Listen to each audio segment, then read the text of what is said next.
హైదరాబాద్కి ఓఆర్ఆర్ అనేది మణిహారంలాగా ఉంటే ట్రిబుల్ ఆర్ అనేది మహాహారం లాగా కాబోతుంది. ఇలాంటి ట్రిబుల్ ఆర్కి అతి దగ్గరలో వచ్చే ప్రాజెక్ట్స్ లో మాత్రం ఖచ్చితంగా ప్లాట్స్ కొనడం మిస్ కావద్దు.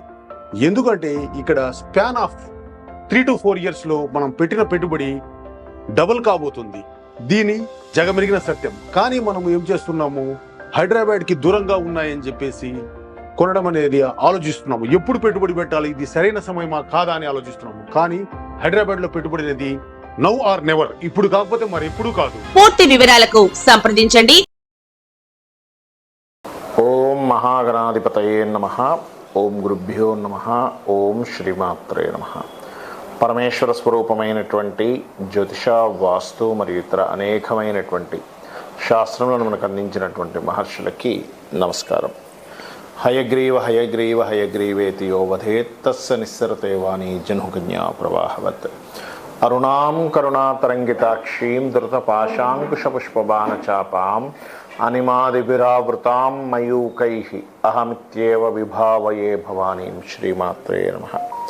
ప్రేక్షకులకి లలితాంబిక అమ్మవారి యొక్క అనుగ్రహం పరిపూర్ణంగా కలగాలని మనస్ఫూర్తిగా కోరుకుంటూ మనం ఈరోజు చెప్పుకోబోయేటువంటి టాపిక్ ఏమిటంటే, ఈ విశ్వాన్ని మొత్తం తన శక్తితో నడిపిస్తున్నటువంటి ఆ యొక్క అమ్మవారి నవరాత్రులు రాబోతున్నాయి. కాబట్టి మనకి ఈ నవరాత్రుల్లో చూడండి, చాలామంది అనేకమైనటువంటి బాధలు పడుతూ ఉన్నారు. ఉద్యోగం లేకనో, అనారోగ్యంతోనో, వివాహం అవ్వకనో, ఎంతో టాలెంట్ ఉండి కూడా పైకి రాలేకనో చూస్తూ ఉంటాం మనం. చాలామంది ఇళ్లలో ఎంతో టాలెంట్ ఉంటుంది, అంత టాలెంట్ ఉండి కూడా ఎందుకు పైకి రాలేకపోతున్నాడు ఆ వ్యక్తి, ఎందుకు ఎదగలేకపోతున్నాడు అని బాధేస్తూ ఉంటుంది తల్లిదండ్రులకు కానీ, చూసే ఇంట్లో వాళ్ళకి కానీ. ఆ అబ్బాయికి అమ్మాయికి కావచ్చు, అందంగా ఉన్న పెళ్ళి అవ్వదు. ఎందుకు కారణాలు ఏమిటి అంటే, దీనికి మనకి శాస్త్రాలు చెప్పినటువంటిది ఏంటంటే, 1 పుణ్యం ఉండాలి, 2 పితృదేవతానుగ్రహం ఉండాలి, దేవతానుగ్రహం ఉండాలని చెప్పుకుంటూ ఉంటారు. మన పితృదేవతల గురించి మనం ఆల్రెడీ చెప్పుకున్నాం.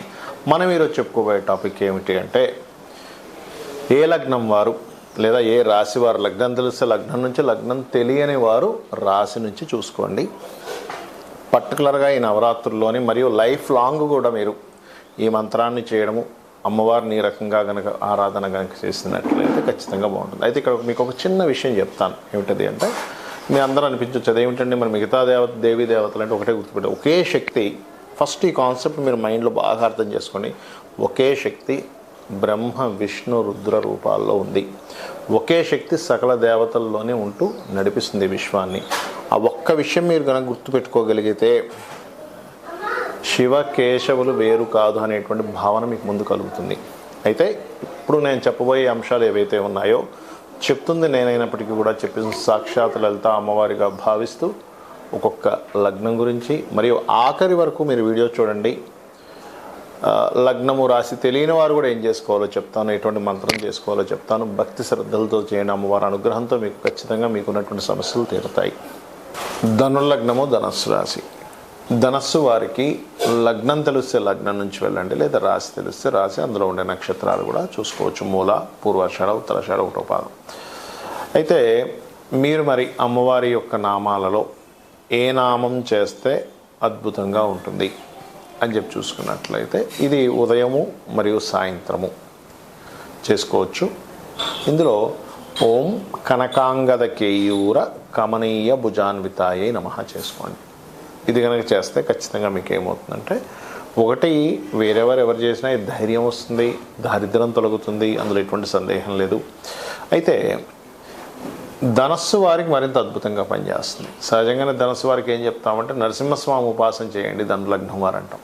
నరసింహస్వామి ఉపాసన రోజు గనక నరసింహస్వామి యొక్క కరావలంబ స్తోత్రం కనుక మీరు చేయగలిగితే ఖచ్చితంగా కొన్ని నెలలు తిరిగి చూసేసరికి మీ లైఫ్లో, మీ యొక్క వర్చస్సులో మీకు ఉండేటువంటి సిచ్యువేషన్స్ అన్నీ మారుతాయండి. 100% మారుతాయి, అందులో ఎటువంటి డౌట్ లేదు. అనారోగ్యం అంతా పోతుంది, ఇబ్బందులు ఉన్నాయి, శత్రువులు ఉన్నారు, మొత్తం తగ్గుతారు, మిత్రులుగా భావిస్తూ ఉంటారు. అటువంటి సిచ్యువేషన్స్ వస్తాయి. అలాగే మరి దానమేమి ఇవ్వాలి చూసుకున్నట్లయితే, మీరు బొబ్బర్లు, తెలుపు రంగు వస్త్రము లేదా తెల్లటి పదార్థాలు ఏవైనా సరే దానంగా ఇవ్వచ్చు పురోహితుడికి. గోవులు ఉన్నాయి, గోశాల ఉంది, అక్కడికి వెళ్ళి మీరు ముల్లంగి ఇట్లాంటివి తినిపించవచ్చు గోవుకి. మరి గోవు లేదండి మాకు ఇవ్వడానికి, దానం ఇవ్వడానికి మనుషులు కూడా ఎవరు లేరు, పురోహితులు కూడా మాకు దగ్గరలో లేరు, ఎక్కడో ఏదో కంట్రీస్లో ఉన్నాము అని అనుకుంటే కనుక ఇండియాలో మీ వాళ్ళు ఉంటారుగా, వాళ్ళ చేత దానం ఇప్పించవచ్చు. అలా కాదు, మీకు ఆలయంలో దగ్గరలో ఉండేటువంటి ఆలయాల్లో, శివాలయం కానీ అమ్మవారి ఆలయంలో కానీ పాలను ఇవ్వండి, పాలు తీసుకెళ్ళి ఇవ్వండి, 9 రోజులు అభిషేకానికి వాడుకోండి అని మీరే చూస్తారు. ఎందుకంటే ఇక్కడ మీ యొక్క జాతక చక్రం అంటే ధనుర్లగ్నంలో పుట్టిన దానికి మీ పూర్వజన్మ కర్మ తొలగడానికి, మీకు పుణ్యం రావడానికి ఇది ఒక సిస్టమ్ అన్నమాట, నవరాత్రుల్లో చేసుకునేటువంటిది.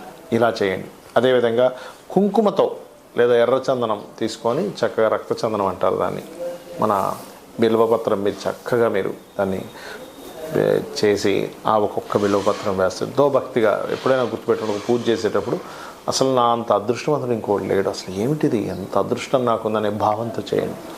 చేసినట్లయితే ఖచ్చితంగా ఏమవుతుందంటే మీకు ఉండేటువంటి పూర్వజన్మ కర్మ తొలగుతుంది. ఎప్పుడు కూడా పూర్వజన్మ కర్మ తొలగాలి. కర్మ తొలగకపోతే మనం చేసేటువంటి పూజలకి ఎక్కడ కూడా ఫలితం రాదు. ఇది ముఖ్యంగా గుర్తుపెట్టుకోండి. ఇక మరొక విషయం ఏంటంటే ఎర్రచందనంతో చేయొచ్చు, ఎర్రటి మందార పుష్పాలు కూడా ఒక్కొక్క పుష్పం వేస్తూ చేయొచ్చు, ఎర్రటి పువ్వులతో, గులాబీ పువ్వులు ఉంటాయి దాంతో కూడా చేస్తూ చేయొచ్చు. ఎందుకంటే ఎరుపు రంగు ప్రధానం ఇక్కడ. లేదా మరి కొంతమంది శాస్త్రాల్లో మనకు చెప్పినటువంటిది మాలల్లో కూడా పగడపు మాల బ్రహ్మాండంగా, అంటే మీ ఒక్క లగ్నానికి అది అందరికీ పనిచేస్తుంది, పగడపు మాల తిప్పుకుంటూ జపం చేసుకున్నా కూడా చాలా చక్కటి ఫలితాలు వస్తాయి. చాలామందికి ఏంటంటే లగ్నం కానీ, రాశి కానీ, నక్షత్రం కానీ ఏమీ తెలియదు. అలాంటి వాళ్ళు ఏం చేయాలి బాగా అర్థం చేసుకోండి. ఫస్ట్ విధానం తెలుసుకోండి. అమావాస్య రోజు మధ్యాహ్నం పూట హవిస్సాన్నము అంటారు, లేదా నెయ్యి కలిపినటువంటి అన్నాన్ని భుజించమని చెప్పింది శాస్త్రం. రేపటి నుంచి నవరాత్రులు అనుకుంటే ముందు రోజు గుర్తుపెట్టుకోండి. అదేవిధంగా రాత్రిపూట పలహారం మాత్రమే తీసుకోవాలి, ఫుల్గా భోజనం చేయకూడదు. ఇది విధానం. నెక్స్ట్ డే నిద్ర లేచినప్పుడు ముందే అమావాస్య రోజు అన్ని సామాగ్రి తెచ్చుకోవాలి. ఏమేమైతే మనం పూజ చేయడానికి కావాలో అవన్నీ సామాగ్రి తెచ్చుకోవాలి. తర్వాత రోజు ఏంటంటే చక్కగా మీరు అంటే పువ్వులు ఇలాంటివి ఏ రోజుకి ఆ రోజు కొనుక్కోవచ్చు. చక్కగా మీరు అలంకరణ చేసుకొని మీ యొక్క పూజా మందిరంలో వేప మండలు, అదేవిధంగా అరటి ఆకు, మన అరటాకులతో కూడా కొంతమంది అలంకరణ చేసుకుంటారు. బట్ ఇక్కడ ఏంటంటే మామిడి ఆకులు, వేప మండలతో అలంకరణ చేసుకోవచ్చు, పుష్పాలతో కూడా అలంకరణ చేసుకోవచ్చు. మీ యొక్క మందిరాన్ని చక్కగా పీట వేసి కలశం పెడతారు. ఆ కలశం ఒకటి గుర్తుపెట్టుకోండి, కలశము పెట్టే ఆనవాయితీ మీకుంది లేదు అని కాదు, మీరు పెట్టాలనుకుంటే పెట్టండి, అందులో ఎటువంటి డౌట్ లేదు. ఎందుకంటే కలశం పెడితే మరింత అద్భుతం. కాకపోతే కలశం పెట్టినప్పుడు మీకు ఎటువంటి ఆటంకాలు వచ్చినా ఎక్కడా కూడా దాన్ని తీయకూడదు, గుర్తుపెట్టుకోండి. కంటిన్యూ చేయాలి, దాన్ని పురోహితుని పిలిపించైనా కంటిన్యూ చేయాలి. ఆ రకంగా కలశం పెట్టుకోండి. అదేవిధంగా కలశాన్ని దానం చేయాలని చెప్తుంది శాస్త్రం. 9 రోజుల తర్వాత ఆ కలశం మనమే అట్టు పెట్టుకోకూడదు, గుర్తుపెట్టుకోండి. అలాగే అందులో వేసేటువంటి వాటర్ గంగా, యమున తీర్థ అయితే వేసుకోవచ్చు. అదేవిధంగా మన దగ్గర మామూలు నీళ్ళు ఉన్నాయి, గంగే యమునే అనుకుంటూ కూడా నీరు వేస్తే మంచిది. అందులోని మీరు కొంతమంది నవరత్నాలు వేస్తారు, కొంతమంది బంగారం ఉంగరాలు అవి వేసుకుంటారు, కాబట్టి అవి తీసేసేసుకోవచ్చు, అవి ఇవ్వాల్సిన అవసరం ఏం లేదు. 5 రకాల పత్రాలు కూడా వేయమని చెప్పారు. కొబ్బరికాయ పెట్టి కలశం పెట్టి దాని తర్వాత ఏదైతే వస్త్రం ఉంటుందో వస్త్రం మీద బియ్యం అది వేసి అమ్మవారి పటం కానీ విగ్రహం కానీ పెట్టడం, దానికి రోజు చీర మార్చుతూ ఉంటారు, రోజు మార్చాలి. అదేవిధంగా శ్రీచక్రం ఉంటే ఇంకా మరింత మంచిది. అలాగే మరొక విషయం ఏంటంటే ఇక్కడ గమనించండి, ఈ యొక్క నామాల్లో ముఖ్యంగా అంటే చూడండి, మనం ఇప్పటివరకు మీ లగ్నం ఏంటి, మీ రాశి ఏంటి, దాన్ని బట్టి నామం చేసుకోమని చెప్పాం. కానీ ఈ యొక్క అమ్మవారికి ఈ ఏవైతే మనం ఇప్పటివరకు అమర్చుకున్నామో అదేవిధంగా ధ్వజం కూడా పెట్టుకోమని చెప్పింది శాస్త్రం. పెట్టుకున్న తర్వాత మీరు మొత్తం లలిత సహస్రనామాలు చేసుకోవచ్చు. అదేవిధంగా మీరు లక్ష్మీ అష్టోత్తరం చేసుకోవచ్చు, దేవి కటకమాల ఉపదేశం అంటే చదవచ్చు, చండీ పారాయణం చేయొచ్చు, దుర్గా అష్టోత్తరం చదువుకోవచ్చు, ఏమైనా చేసుకోవచ్చు, గుర్తుపెట్టుకోండి. కాకపోతే భక్తి ప్రధానం ఇక్కడ. అంటే ఏమిటి, ఏదో చేయాలి, అబ్బా ఇంట్లో వాళ్ళు పోరుపడలేకపోతున్నానో, చేయకపోతే ఏదో నాకు ప్రమాదం జరుగుతుందేమో అని భయంతోనో చేయకండి, భక్తితో చేయండి. ఒక చిన్నపిల్లవాడు ఉన్నాడు, మీకు ఒక అబ్బాయి అమ్మాయి ఉంది, ప్రేమతో చేస్తాం అబ్బాయికి అమ్మాయికి. ఏంటి, నా పిల్లవాడు, వీడికి పొద్దున్నే టిఫిన్ తినిపించాలి, స్నానం చేయించాలి, మంచి మంచి బట్టలు వేయాలి, కొత్త డ్రెస్ కనిపిస్తే మా పిల్లాడికి బాగుంటుంది. ఎట్లా చేస్తాం, అలా భగవంతుడికి చేయండి. అలా చేస్తూ మరొక విషయం ఏంటంటే ఇక్కడ పలానా ప్రాబ్లం బట్టి కూడా నామం చేసుకోవచ్చు. అంటే అలాగా రక్షణ కావాలనుకుంటున్నాం, శ్రీమాత్రే నమః. ఏమి దిక్కుతోచట్లే, శ్రీమాత్రే నమః చేసుకోవచ్చు. లేదు ఏదో ఫియర్ ఉంది, నాకు ధైర్యం పెరగాలి, ఓం కనకాంగద కేయూరు కమనీయ భుజాన్వితాయ నమః. పిల్లలు చదవట్లేదు, ఒక మంత్రం చేసుకోవాలనుకుంటున్నారు. ఓం శుద్ధ విద్యాంకురాకార ద్విచపంక్తి ద్వయోజ్వలాయ నమః. ఉద్యోగం రావాలి. ఓం శ్రీమాత శ్రీ మహారాజ్ఞి శ్రీమత్ సింహాసనేశ్వరి నమః చేసుకోవచ్చు. లేదా ఓం మాణిక్య మకుటాకార జానుద్వై విరాజితాయ నమః చేయవచ్చు. కాకపోతే గంట సేపు చేయండి అన్నమాట విని. అదేవిధంగా మనసు బాలేదు, ఓం మనస్విని నమః. లేదు పనులు సగంలో ఉండి ఆగిపోతున్నాయి, ఓం అష్టమీ చంద్ర విభ్రాజ అలికస్థల శోభితాయే నమః. లేదంటే హెల్త్ ఇష్యూస్ బాగా ఉన్నాయి, అలాంటి వారు చేయవలసింది ఏంటంటే ఓం సర్వవ్యాధి ప్రశమని సర్వమృత్యు నివారిణి అగ్రగణ్య అచింత్య రూపా కలికల్మషనాశినే నమః.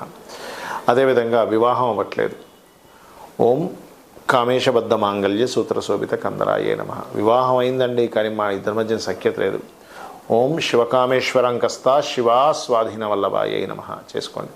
ఇలా ఒక్క నామం కదా, మనం లలిత సహస్రనామాల్లో ప్రతి నామానికి అర్థాన్ని దానివల్ల వచ్చేటువంటి ఫలితాలు మనం చెప్పాం. కాబట్టి ఇలా చేసుకోండి. అప్పులు ఎక్కువగా ఉన్నాయనుకుంటే ఓం అపర్ణాయే నమః అని నామం చేసుకోండి. సంపదలు కావాలి అనుకుంటే ఓం సంపత్కరీ సమారూఢ సింధుర వ్రజ సేవితాయే నమః అని నామస్మరణ చేయండి. భక్తిగా ఈ 9 రోజులు మీరు చేసుకోండి. ఇంకొకటి ఏంటంటే దేశీవాలి గోవు పెట్టండి. జెర్సీ ఆవుకు ఒక జంతు ప్రేమికుడిగా పెట్టుకోండి, తప్పులేదు. కానీ మీకు దోషం పోవాలంటే దేశీవాలి గోవుకు తినిపించండి. కొంచెమే పెట్టండి, ఎక్కువ పెట్టాల్సిన అవసరం ఏం లేదు. ఎక్కువ తినేసింది ఆల్రెడీ తినలేకపోతుందా అట్లా ఇంకొకకండి, అక్కడ పెట్టేసి వెళ్తే తర్వాత అయినా తింటుంది అది. అలాగే మరొక విషయం ఏంటంటే ఇల్లు శుభ్రంగా ఉండేలా చూసుకోండి. దీక్ష తీసుకుంటున్నాను 9 రోజులు అనుకునేవారు చాప వేసుకొని కిందన పడుకోండి. 9 రోజులు గోర్లు కత్తిరించుకోవడము ఇట్లాంటివి చేయకండి. దీక్ష తీసుకున్నవారు వేరే వారు కాదు, ఇవి చేయండి. 9 రోజులు ఆరాధించండి. మీకు ఖచ్చితంగా అమ్మవారి అనుగ్రహంతో మీ పూర్వజన్మ కర్మ తొలగిపోయి పుణ్యము సంపాదించుకొని మీరు ఇక్కడి నుంచైనా బాగుండాలని మనస్ఫూర్తి కోరుకుంటూ శ్రీమాత్రే నమః.